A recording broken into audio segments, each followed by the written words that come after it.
Hi everyone, it's Councillor Fiona West here. Hello, it is lovely to touch base with you all again. Gosh, thank you so much to all the people that have been reaching out. I've been receiving an overwhelming amount of messages and phone calls from you all, and I really appreciate it. It's overwhelming only in the sense that I am taking a bit longer than usual to respond to everyone, but don't stop, because you reaching out and sharing your views and concerns with me is extremely valuable to me. Your voice is what guides me in representing you. So I really appreciate everyone who has touched base with me to share their concerns and views and perspectives. It's been such a wide range of concerns, from everything from, economic concerns to obviously health concerns and worries and fears, through to all sorts. Like there's a lot, and all of it is important for me to hear. It really is. So thank you so much.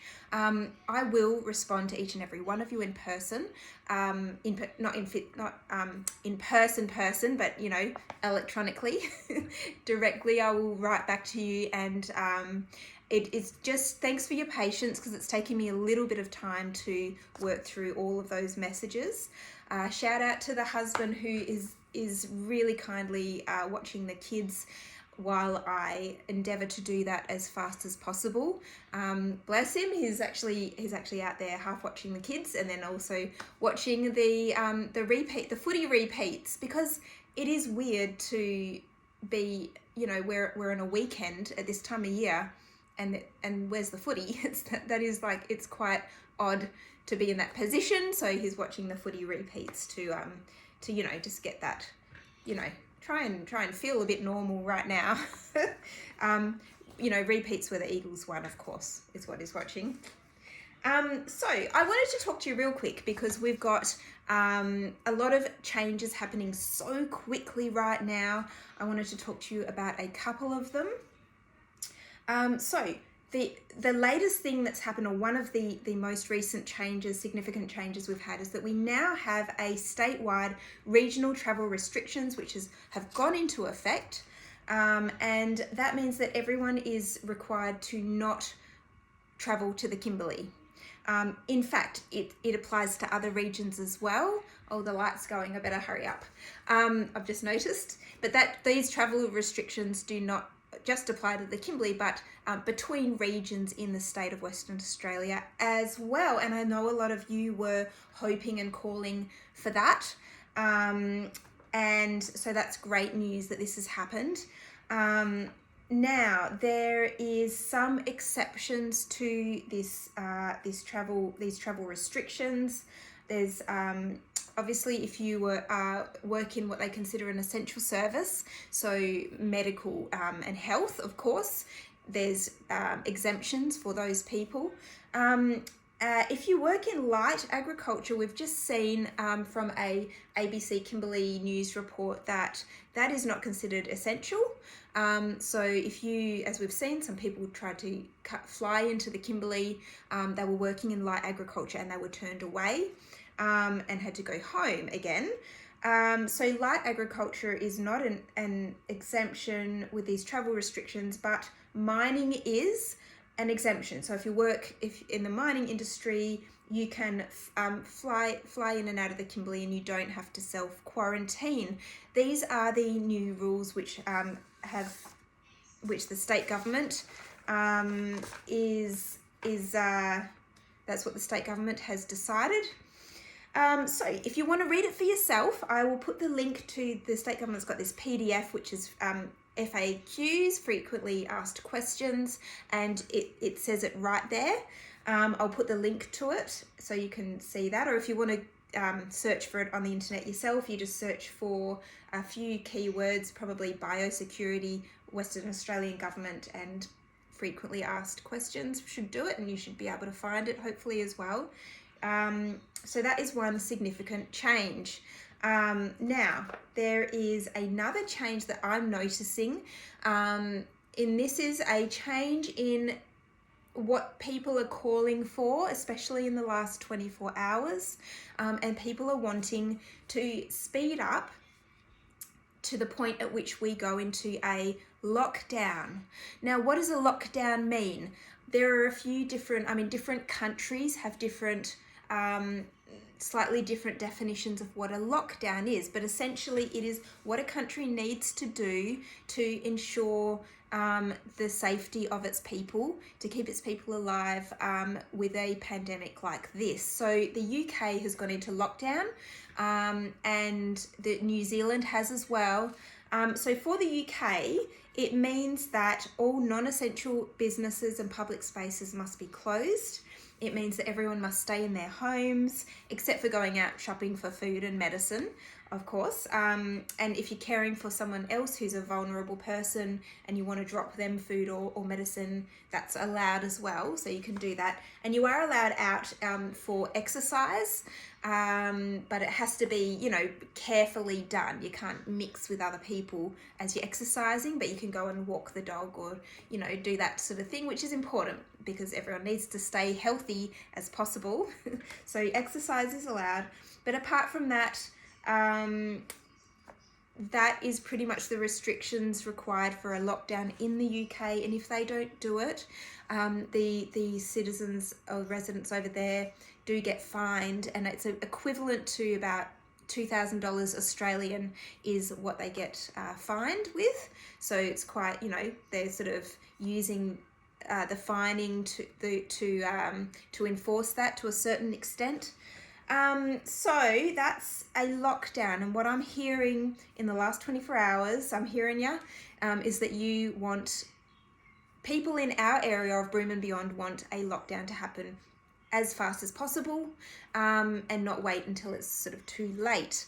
Now, obviously, local government is limited in terms of the influence we've got with something like a national lockdown, but what I have done is email the rest of council to ensure that we can start to have this discussion on your behalf, representing your views. So I have heard you. I'm sure the other councillors have as well, and we'll be talking about this and anything we can be doing in this space to try and keep everyone well and safe. So that's happening.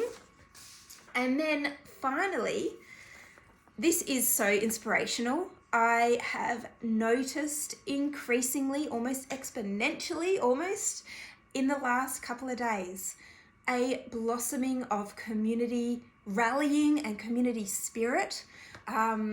In terms of our community of Broome and our surrounding communities as well, coming together, not physically coming together like online and with phone calls, coming together to see what we can do to support each other. It is so inspirational. I am so proud of you all for doing this. Some amazing ideas have happened.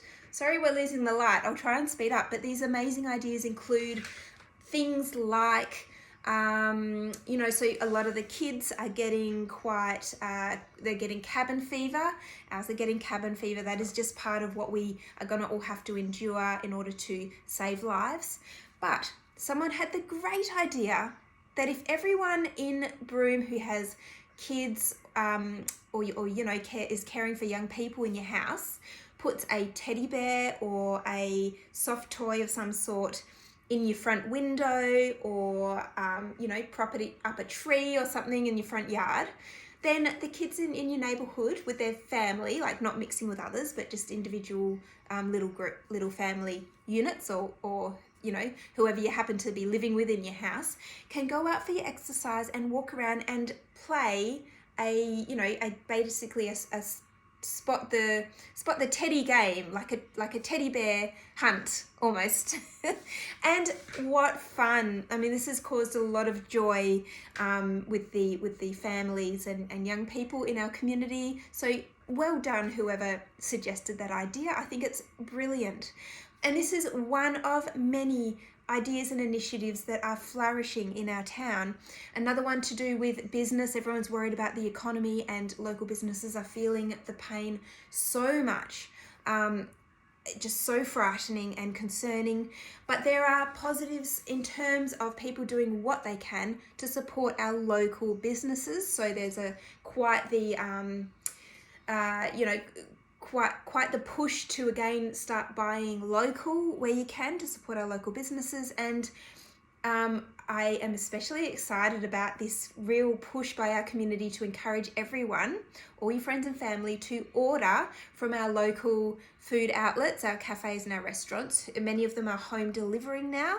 Order your dinner or your lunch, ring up and order it, and they will home deliver it. And you don't have to do the dishes, and you get to have this delicious lunch or dinner delivered to your door.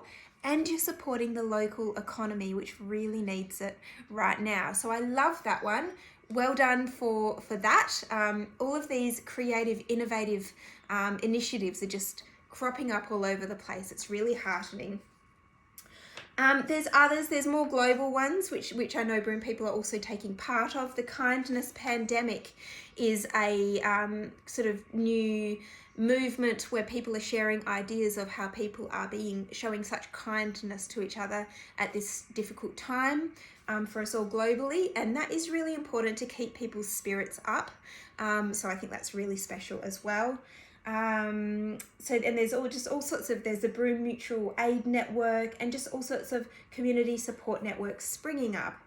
Well done, everyone who is being so creative and innovative in this way. Look at the light. You can hardly see me. Well, I'll wrap it up. I just wanted to thank you and congratulate everyone for this powerful way that we are all coming together to support each other at this difficult time. That's it from me. Thank you, guys. Thanks to my husband for minding the kids while I do this. And thank you, everyone, for just, battling so well in these extraordinary circumstances. Sorry, I just noticed I don't have shoes on. That's not, normally I would have shoes on, but it's sort of like day, how many, 4 or 5 of being at home, and I'm not wearing shoes in the house anymore for my business stuff. Things are kind of relaxing around here, but I'm working hard. I know you are all working extremely hard together as a community to get us all through it. I thank you, and I will talk to you again really soon. Oh, the light is coming back. It must be the cloudy. All right. I hope everyone in Broome and beyond, from the safety of your own homes, continues to have a wonderful weekend, and I hope you have a wonderful week, and I'll talk to you again soon. Bye.